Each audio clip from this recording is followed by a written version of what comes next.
between sport and comfort with all the benefits of an automated transmission, but with full KTM ready-to-race ability.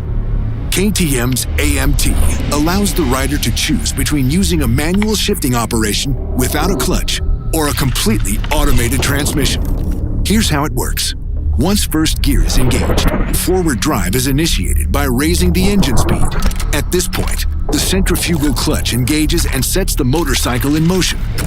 This makes starting on a slope, pulling away, stopping, and slow speed maneuvering much easier, particularly on a heavier motorcycle.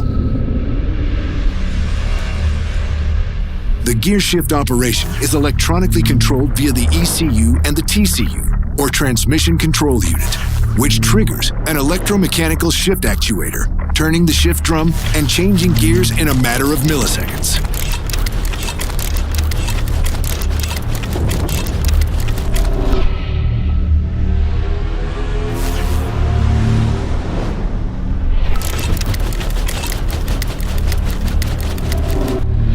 Click into high gear and experience a new way of shifting with KTM AMT.